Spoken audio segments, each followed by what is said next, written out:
Retired Army paratrooper Mayla Lee made a name for herself as a leader in the 82nd Airborne Division, and now she leads her women's tennis team. And you think to yourself, you've got to win that match on an individual level. But when you're a captain, you're trying to see what can you do to kind of bring the team together and kind of motivate them and feel positive about going against a difficult opponent. I consider myself an aggressive power player. I like to move towards the net and kind of, they say a little net monster, where you kind of put down that, basically putting down the hammer on your opponent. Hailed as an enthusiastic team captain, Mayla's work ethic and dedication are not questioned. She's willing to put in that same effort she asks of the 23 women of her team.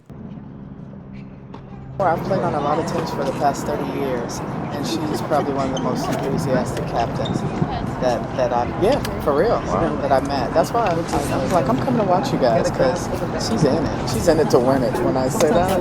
And she's going to work as hard as her teammates, as hard as she asks her teammates to work. So.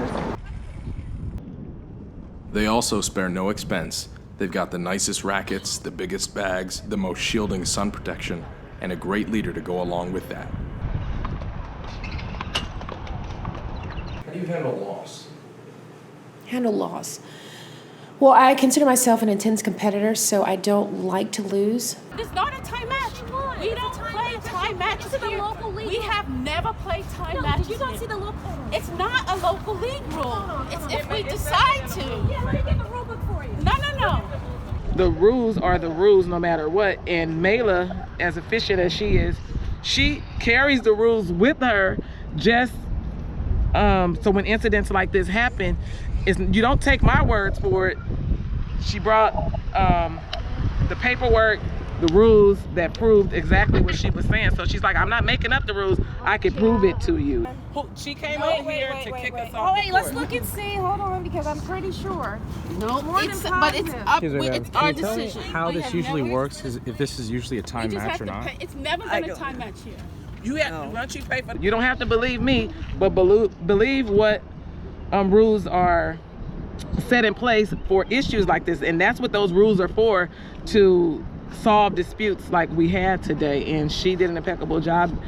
Okay, the new regulations and clarifications. All LA area matches are considered time matches. If they can't be completed in a lot of time period, the time match procedure must be followed.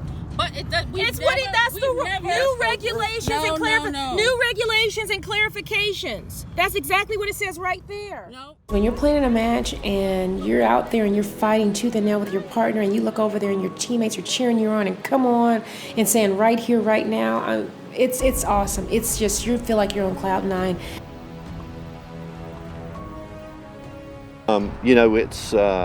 It's neat to see somebody you care about do well. But then also being a tennis player too, I have really a lot of respect because there's a lot of things going on the tennis court physically, but there's even more going on, mentally. Charles and Mayla are set to wed at the end of the season. They both cite her military experience as the catalyst for her determination and will to lead the Queen Anne women's tennis team.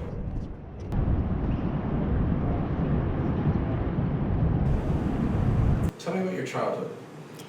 Well, I grew up on the south side of Chicago. I grew up in a lower income family. We kind of, on welfare actually, and kind of struggled, pretty much struggled every day. And so that's kind of what my childhood was. I had a great grandmother who was there for me. But for the most part, it was a challenging childhood. Mayla's story is one of grit and determination, and her sacrifices as a leader are about to pay off. The Queen Anne women's tennis team has fought its way to the sectionals tournament, taking place in just a few weeks.